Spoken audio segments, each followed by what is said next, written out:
So good morning everyone, no, good afternoon everyone.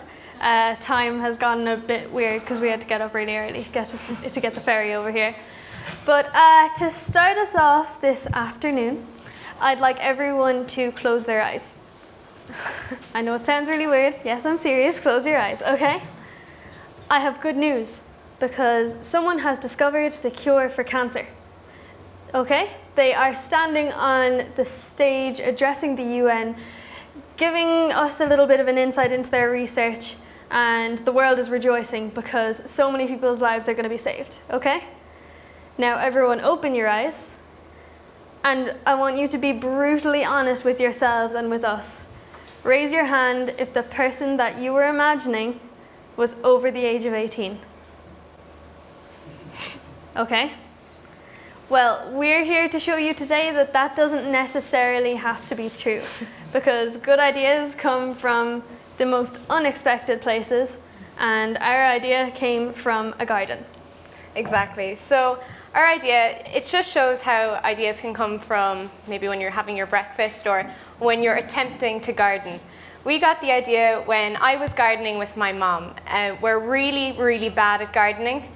We shouldn't have been gardening because we're so bad at it. And we decided to grow some peas. So we pulled them out of the soil and we found there was these nodules on the roots of pea plants. Now, if there's anyone here who grows peas or maybe who has a scientific background, you would know that these are normal. They're meant to be here. But me, being 14 at the time, thought they were diseased. And I thought it was hilarious that we had failed so miserably. So within a few weeks in school, we were doing plant biology. And Ciara and our former teammate Sophie was in the class as well. And I asked the teacher what were these nodules, and she told me about this bacteria that lived inside these nodules. Now, anyone with a scientific background would know that everyone knows about this bacteria and everyone knows what it does. It's called rhizobium, and it helps peas to grow faster and stuff like clover and beans by fixing the nitrogen in the air to ammonia and basically things that can help it to grow. And for me, that sounded like a superhero bacteria. It just sounded so great. I had so little knowledge of science at the time. Because at the same time in geography, we were learning about food insecurity. We were focusing on Mali at the time, and our teacher mentioned how a lot of change would need to happen. So that would be political change, distribution, and then she mentioned how science could play a massive role in this. So we decided, oh, hey, well, why don't we use this superhero bacteria that we just found out about and see if we can use that to aid the global food crisis. I know it was a really big dream, but we did it anyway, so. Okay, so after some preliminary research, as Emer mentioned, we knew that this bacteria works with peas and other legumes. But we decided that if we were going to be tackling the massive problem of the global food crisis, then a bacteria that helps peas to grow wouldn't really be of that much use. So we decided to see if it would work on crops like cereal crops like wheat, oats and barley, because they're high in starch and they make up a big part of a lot of our diets. So we did some research and we spoke to experts in the area, and really the overwhelming response was just pessimism. No, not going to work. It's been tried before, it's never worked before. So we decided to look at it in a different way. We didn't look at growth, we looked at germination. So that's the kind of the few days before seed starts to grow. So like all the little juices are flowing in the seed, and then all of a sudden, pop, there's a sprout. So we jumped straight into germination experiments. And to do this, we put the bacteria in aqueous culture, and we just, like our innocent 14-year-old selves, we just shoved it on. We literally put it on, and then we stared at the seeds. We checked them every evening. We didn't spend a week. It felt like that. It felt like that, definitely. So we started by checking them every evening. And we found after our initial results that we were seeing an effect. We had proved the naysayers wrong in a little way because we were seeing that seeds that were treated with the bacteria were germinating earlier. But we couldn't stop there. So we moved on and we decided to refine our experiments by checking them every 6 hours. This was hell. Just hell. So it meant that we had to get up at 6 o'clock in the morning and then stay up until midnight to spend 2 hours looking at seeds. Now, as fun as that sounds, It wasn't. That was 2 weeks of our summer holidays. Yeah, I think our friends all thought we were crazy. We thought we were crazy too. And by the end of the 2 weeks, we were crazy. But we analysed our results statistically and found that we were seeing an effect. So we went on to enzyme analysis, where we looked at the enzyme activity within the seeds, and we found that there were higher levels of, the little molecules that we have inside ourselves. Well, those molecules were actually working much more actively when the bacteria was introduced to the seeds. So it really was a superhero bacteria. Now, after seeing this, we decided to progress to field trials. It's been a 3-year project, so as you can see, there was a lot of stages in it. So we progressed to field trials, and we inoculated the seeds with the bacteria. Initially, we just poured it on, then shoved them in the soil and saw what happened. But then we decided to refine it a little bit, and we used carriers, which are kind of like coats. We put the bacteria into the carriers, mixed it up, made a lovely paste, and then covered the seeds in those before planting it. Because this is an option which was way more commercially viable on a large scale.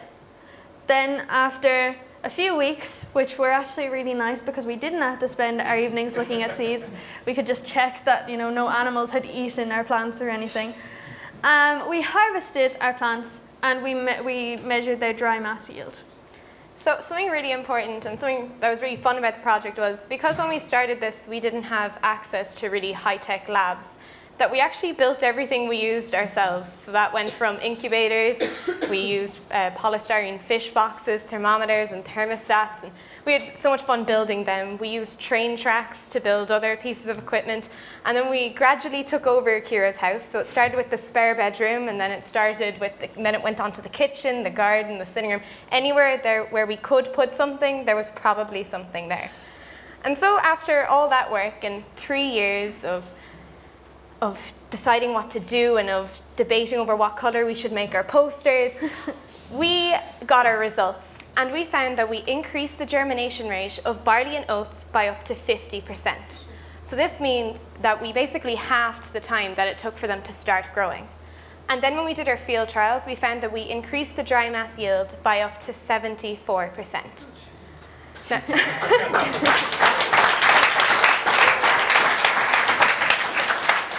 Now, obviously, this was great for us because, one, it was an amazing result that has benefits not only in Ireland, where we're from, but all over the world, but also because we had proved so many people wrong. It was so nice to be right. It was great. So obviously, the implications of our results that we have found they're quite incredible, if I say so myself. So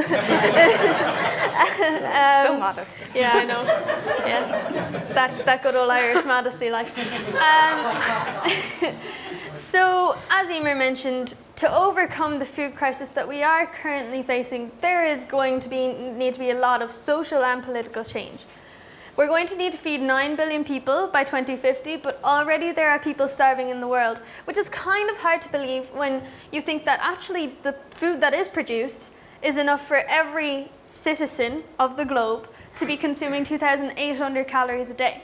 So that's actually enough for everyone to be gaining weight, yet there are people going hungry, which just doesn't make sense. And it's all down to uneven distribution, which is an area that we haven't done research on, but we've taken an interest in because it's in our kind of area.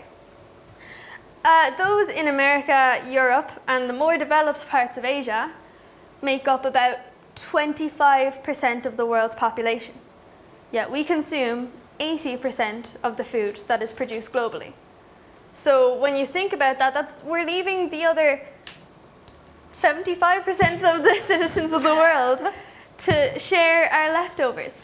Not only that, there's billions of tons of food wasted every year, and the primary culprits are the ones that actually have the most food, us in Europe, us in America, and Asia.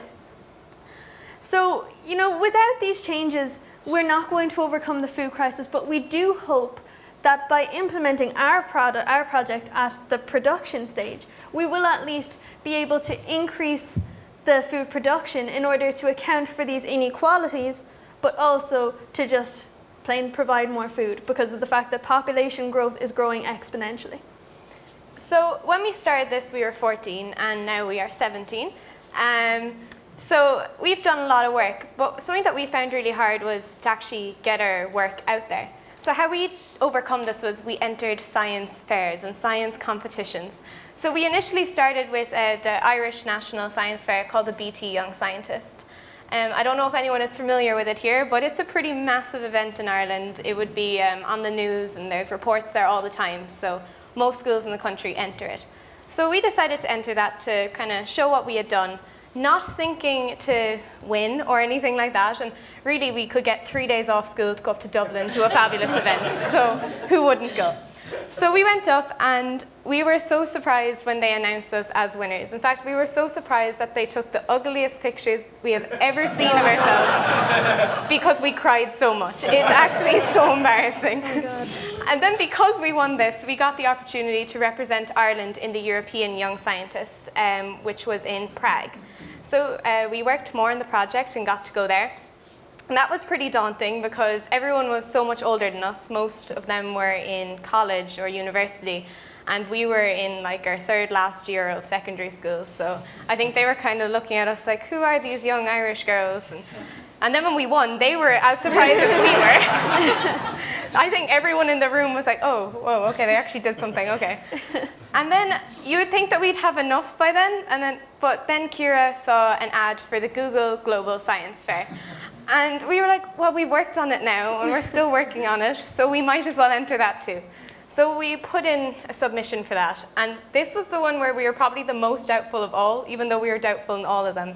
Because first of all, we felt that we were entering a biology project into a competition run by a tech company, and we were like, oh, it'll probably just be all tech. And then we were chosen in the top 15. So we got the amazing opportunity to go to Silicon Valley to their headquarters, which is really cool. It does have the volleyball nets and the surfing things, and yeah, it's really cool. So we got to go there, and the projects there were amazing. The theme was to change the world, like how can you change the world? So all the projects had absolutely massive implications. So you had someone who had given away for people who were unable to speak that could communicate with Morse code, and it would basically vocalize the Morse code.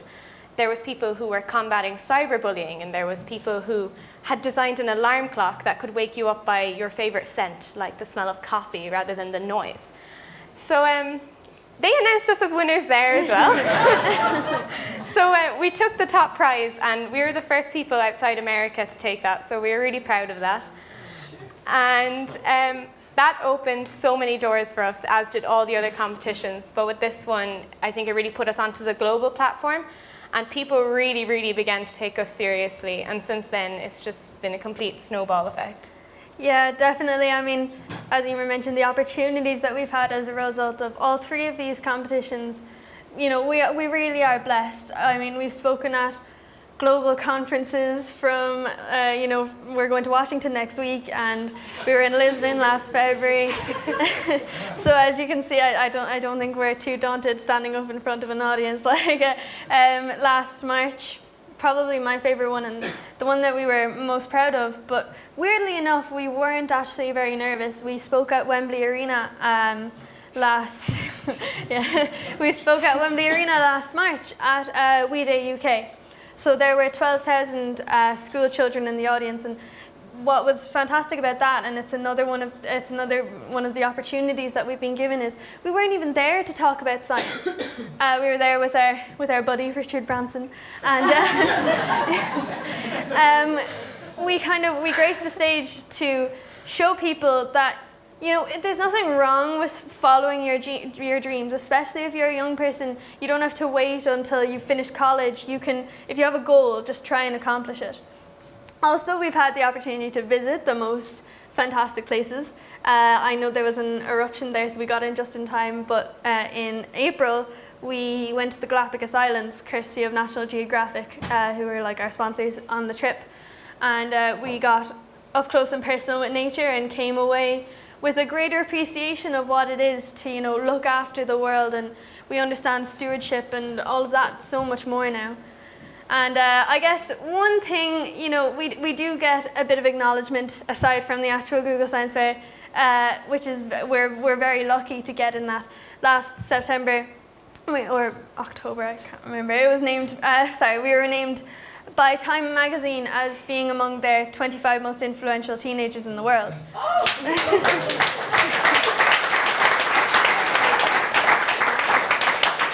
Apparently we're as influential as Kylie and Kendall Jenner, but and they're all following our fashion advice, and it's great.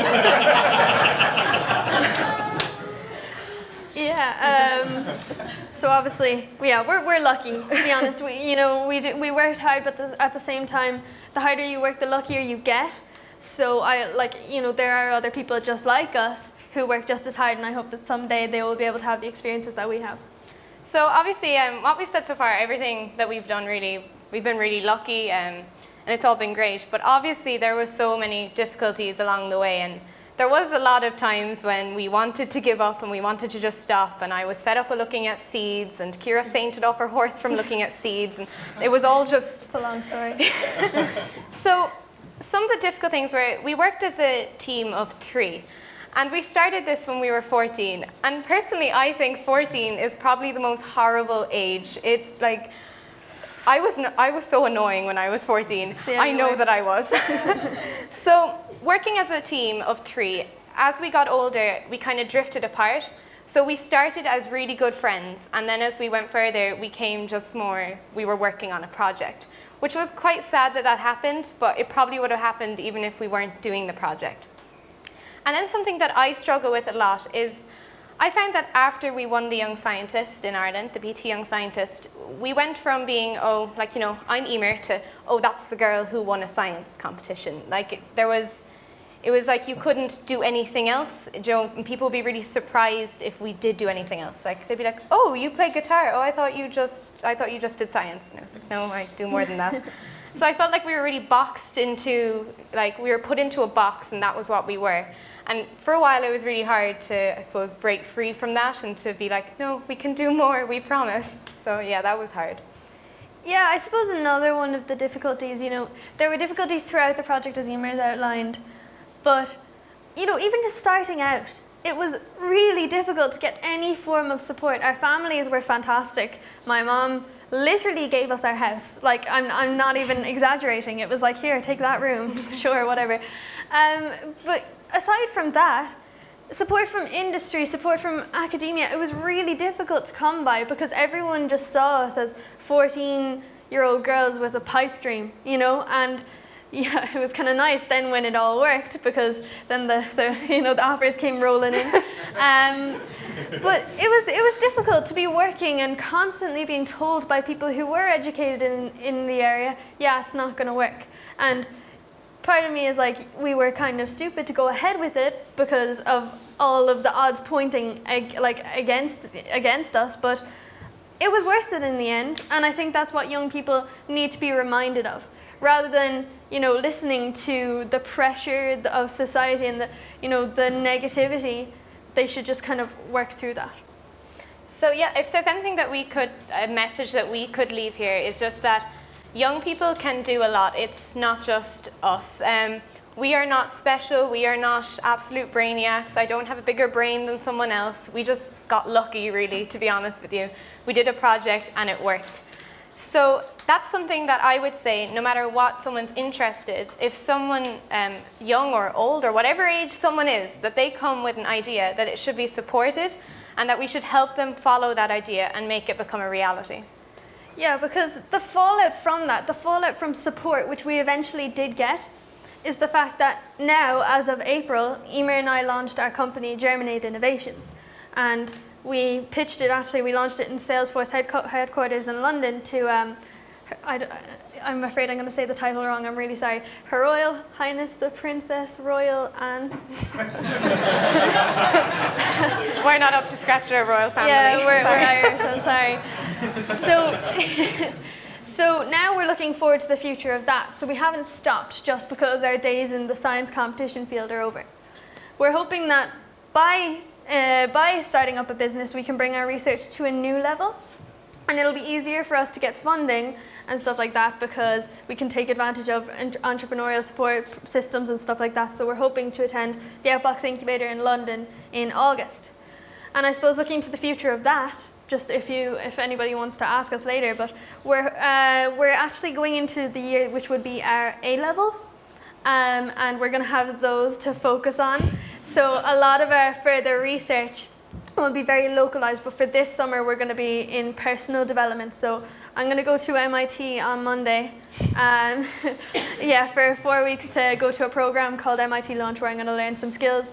Emer's going to the London International Youth Science Forum, and we're just going to pick up the skills that we're going to need to move forward. Then for next year, it's going to be very in a local environment, our testing, just so that we, if we do exams, to be thinking about. And then once we go into college, the sky's the limit, and we're looking forward to it. We're also looking forward to getting away from the pressure of exams, which, they do kind of get you down. But anyway, as Emer was saying, it's your job. It's, this generation that I'm speaking to, it's your job and the job of those in industry to make sure that talent in these sectors does not go unrecognized. Because, if you have a seed, pardon the pun, without nourishment, it's not going to grow. And we need this growth for our world to be a better place. You always hear the phrase, oh, the future's in safe hands. Well, it's your job to make sure that those hands get the tools that they need to build the future, to build an environment where we as young people can create, where a young person can create the cure for cancer or can solve the global food crisis. We have to finish now. So thank you. So thank you very much.